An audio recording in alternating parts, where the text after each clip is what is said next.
태어난 사람들만 가능했고요. 제사장이 되는 일은 레위 지파 중에서도 누굽니까? 아론 가문에서 태어난 자들만 가능했어요. 그 외에는 제사장이 될 수 없어요. 레위인이 될 수 없어요. 그게 율법이 가르쳐 주는 거예요. 수천 년 동안 그게 진리인 줄 알고 그렇게 살아왔어요. 그러나 하나님은요, 이방인들 가운데서 제사장과 레위인을 택하여 삼으시겠다고 말씀하시는 거예요. 실제로 베드로전서 2장 9절을 보면 너희는 택하신 족속이여 왕같은 제사장들이여 거룩한 나라여 그의 소유가 된 백성이니 이는 너희를 어두운 데서 불러내 그의 기이한 빛에 들어가게 하신 이의 아름다운 덕을 선포하게 하려 합니다. 우리 모든 성도들이 다 제사장 직분을 갖게 됩니다. 이것은요, 하나님께서 우리가 제사장 직분을 다 갖게 되었다는 것은요, 하나님께서 더 이상 이스라엘의 혈통에 제한되지 않고 모든 사람들에게 열린 차별 없는 구원을 이루시겠다는 약속입니다.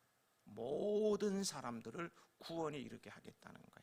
그래서 우리 기독교는요, 남녀노소, 어떤 지식의 유무, 신분, 지역, 혈통에 따라서 차별하지 않아요. 하나님은 누구에게나 공평하십니다. 그 덕분에요, 저와 여러분과 같이 혈통적 이스라엘 민족이 아닌 사람도 하나님께 기도하고 하나님께 예배하고 하나님 앞에 나아갈 수 있는 존귀한 삶을 살아가 길이 열리게 되었던 거예요. 놀라운 은혜 아닌가요? 이제 우리는 구원을 받았어요. 그런 약속이 있어야 되는데, 이 구원을 받은 성도들의 마지막은 어떠할까요? 오늘 성경에서 보는 겁니다. 구원받은 여러분, 내 자신의 모습은 어떠할 것 같습니다. 마지막은 어떠할까요? 22절에 나오죠. 22절을 함께 읽어 보시겠습니다.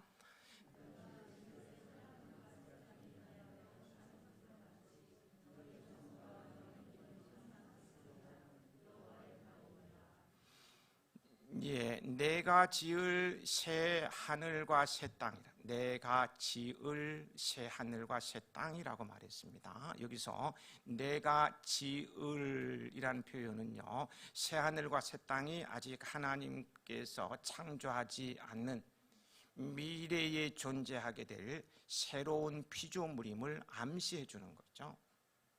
성경은 최후의 날에 지금 우리가 살고 있는 기존의 하늘과 땅은 다 사라지고 하나님께서 창조하신 새 하늘과 새 땅이 임하게 될 것이라고 이야기하고 있습니다. 이 새로운 하늘과 땅에서 영원토록 살아가게 될 존재가 바로 예수 그리스도의 십자가 피로 죄 씻음 받고 구원받은 성도들입니다. 웬 은혜와 사랑인지요, 나로 예수님을 믿게 하시고요, 영생의 복을 주신 주님께 감사와 찬양 그리고 충성을 바쳐야 되지 않겠습니까? 네? 그 은혜를 알면 충성하게 될 거예요. 시간, 물질, 몸 바치는 게 아깝지 않을 거예요. 거기 너희 이름이 항상 있으리라 고 있는데요, 여기에 이름은요, 나의 존재 자체를 나타냅니다. 나의 존재 자체가 항상 있을 것이라는 거예요. 만약 내가 죽는다면요, 내 이름이 얼마나 오래 기억될 것 같습니까? 여러분이 죽는다면 여러분의 이름이 얼마나 오래 기억되겠느냐는 거예요. 오래 기억 안 돼요. 제가 이 부교육자로 섬기던 교회의 성도들이요, 길에서 저를 만나면 아주 반갑게 인사하다가 내가 멀쩡멀쩡 제가 누군지 모르세요? 물어봐요. 내가 어떻게 알아? 그 몇천 명 있는 교회에서 목사님 반가워요 반가워요 막 얘기를 나는 멀뚱멀뚱. 저 누군지 모르세요? 모른다니까. 몰라. 내 가족이라 할지라도요, 내 자손이라 할지라도요, 3대까지는 기억해 줄런지 몰라도요, 그 이상 가면은 기억해 줄 자손이 없습니다. 안 그러겠어요? 우리의 이름은 100년도 채 가지 않아서 이 세상에서 잊혀져 갈 거예요. 현경호 이름을 가진 사람이 존재했었는지 기억해 줄 사람이 100년이 지나면 아무도 없다는 거예요. 그런데 주님은 영원히 기억해 주십니다. 그리고 새하늘과 새 땅에 우리의 이름이 항상 있다는 말씀은요, 내가 죽지 아니하고 영원토록 주님과 함께 살아가게 될 것을 의미하는 거예요. 그러니까 내 이름이 있다는 것은 주님과 더불어 영원히 죽지 아니하고 살아가게 된다는 거예요. 최후의 날에, 인류 최후의 마지막 날의 말입니다. 나의 이름을 부르며 강림하실 주님의 재림이 설레어지는, 기다려지는 이유이기도 합니다. 나팔 불 때 나의 이름, 나팔 불 때 나의 이름, 나팔 불 때 나의 이름, 부를 때에 잔치 참여하겠네. 우리 한번 같이 불러보실까요? 하나님의 나팔 소리 천지 진동할 때에 예수 영광 중에 구름 타시고 곳에 보내어 구원받은 성도들을 모으리. 나팔 불 때 나의 이름, 나팔 불 때 나의 이름, 나팔 불 때 나의 이름, 부를 때에 잔치 참여하겠네. 부를 때에 잔치 참여하겠네.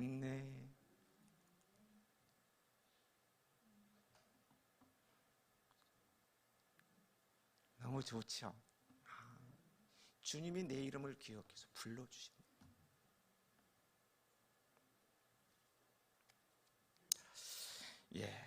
이사야서는 마지막에 나타날 최후의 심판과 지옥의 비참한 모습을 그리고 나서요, 반대로 새하늘과 새 땅에서 영원토록 살아가게 될 영광스러운 모습을 동시에 보여주면서 대단원의 막을 내리고 있습니다. 둘 중 하나를 선택하라는 거예요.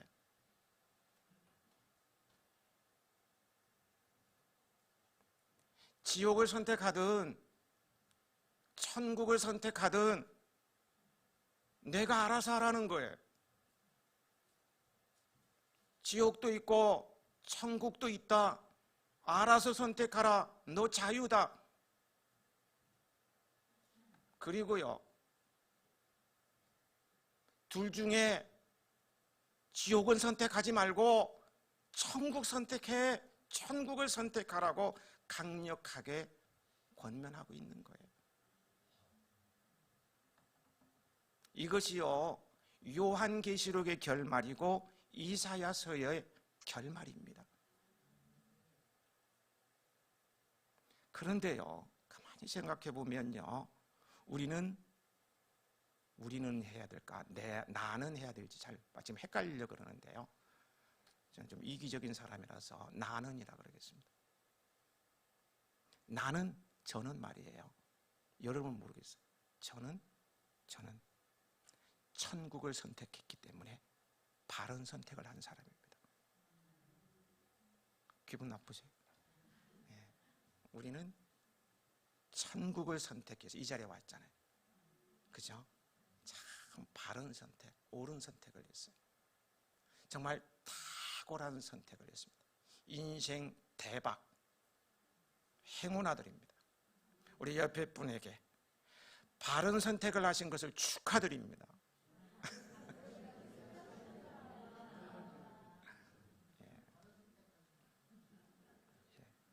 너무 감사. 이게 불가항력적인 은혜입니다. 내가 잘나서 그런 게 아니라 하나님이 그렇게 해주시고 너무 감사.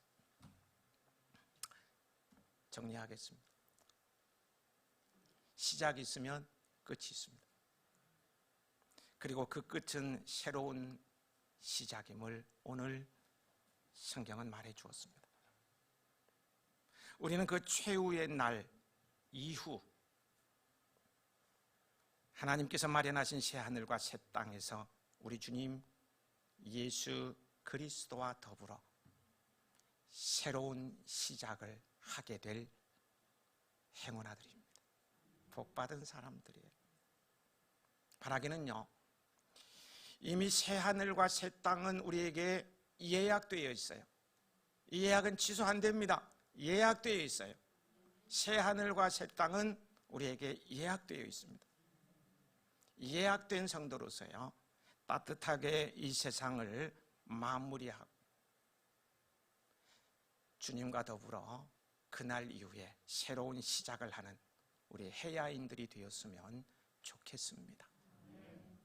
마지막까지 돈 좀 더 벌겠다고, 남보다 더 높은 위에 서보겠다고 수단과 방법을 가리지 않고 못된 짓 하지 말고 따뜻하게 살다가 마무리하자는 거예요.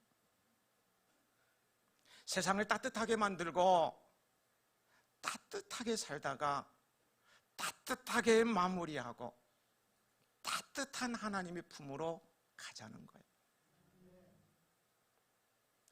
사라는 전래동화입니다. 두 형제가 추수한 볕단을 서로 공평하게 반듯하게 나누었습니다. 그런데도 동생은 형은 가족이 많으니까 양식이 더 필요해 라고 생각하면서요, 밤에 자기의 볕단을 가지고 가서 형의 볕단에 쌓아 놓습니다. 형은 형대로 새로 살림을 시작한 동생이니 쌀을 팔아서 살림을 장만해야 하지 않겠는가. 그래서 밤에 볕단을 가지고 동생 볕단에 가서 쌓아 놓았어요. 아침에 보니까 볕단이 그대로였어요. 다음날 밤에도 그렇게 볕단을 나누다가 들길에서 형제가 마주쳤어요. 동생이 말합니다. 아, 형님, 이 밤에 볕단을 가지고 어디로 가십니까? 형도 말해요. 아우야, 이 밤에 너는 볕단을 짊어지고 어디로 가는 거야?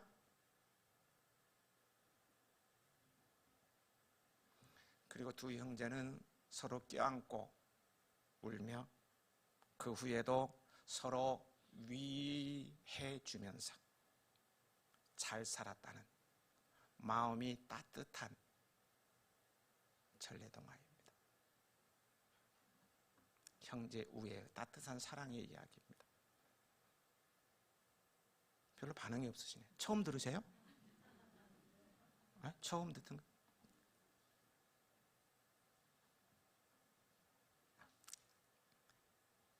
매번 들을 때마다, 읽을 때마다 참 마음이 따뜻해지고 가슴이 뭉클해지는 그런 전래동화인 것 같아요.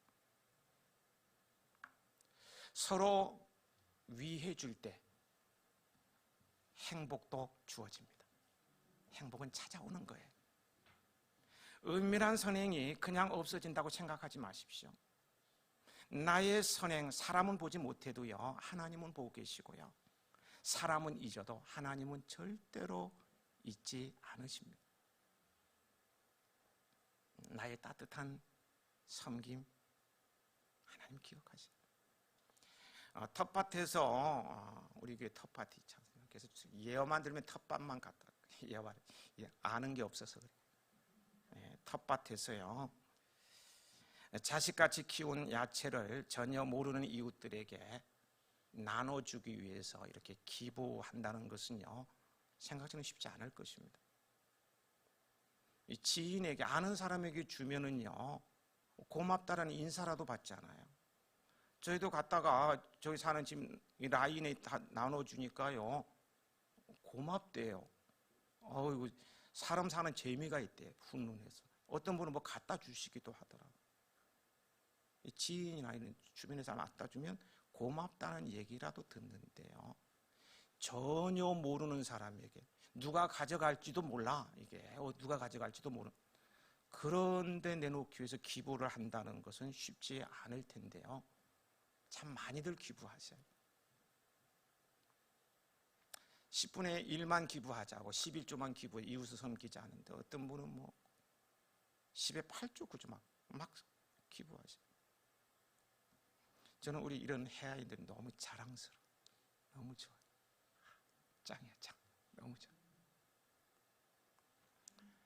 텃밭을 예로 든 것뿐이고요. 얘들 게 없어서 열을 댄 것뿐이지만요. 하나를 보면 열을 안다고요. 저는 우리 해야인들이요. 생활 현장에서 남이 알아주던 안 알아주던 보든 말든 착한 일, 선한 일들을 많이 하고 계실 것이라고 믿어지기에 우리 해야인이 짱입니다. 짱이에요. 너무 좋아요. 여러분들이 행하는 그 따뜻한 선행 하나님께서 보시고 기억하십니다. 기억하세요. 여러분은요 세상 사람과 좀 다르게 멀리 최후의 날 그 이후를 바라보며 사십시오. 인생은 나그네입니다. 하나님의 품으로 갈 때에 좋은 일을 한 것이 많아야 하지 않겠습니까? 이제 하나님 품으로 갈 날이 오는데요 갈 때 좋은 일을 많이 하고 가야 되지 않겠느냐는 거예요. 우리 해야인들은 예수님을 믿고 구원받은 것 끝나지 않고요 구원받은 이후부터는 사명적인 삶을 새롭게 시작해서요 복되고 좋은 일을 많이 하셨으면 좋겠어요. 그래서 끝날이 오잖아요. 인생이 끝났을 때 하나님께서 허락한 수명이 다했을 때 주님 오실 때 마지막 날 내가 하나님께 갈 거잖아요. 갔을 때 하나님께서 뭐 하다가 왔냐? 경호야, 너 세상에서 뭐 하다가 왔니? 누구 이름 부를까? 함부로 부르면 안 되지. 성수가, 너는 세상에서 뭐 하다 왔니? 너 세상에 살다가 살 때 뭐 하다가 왔어? 라고 아버지 하나님께서 질문하실 때 기쁘게 대답할 것을 많이 준비하면서 살자는 거예요. 그렇게 살자는 거예요. 그러면은 그날 이후에 우리의 삶, 최후의 날 이후에 우리의 삶이 더욱 영화로울 것입니다. 너 뭐 하다 왔니? 나 이거 텃밭도 하고 이것도 하고 막 할 얘기 얼마나 영화롭겠어요. 우리 해야인들은 성도 간에 하늘 사랑을 나누며 꿈이 있는 아름다운 동행을 하다가 천국 아버지 집에 가서 기쁨으로 주님을 배움는 영광을 누리는 우리 성도들이 되시길 최후의 날, 그날 이후를 준비하신 우리 주님 예수 그리스도의 이름으로 축복합니다. 아버지 하나님,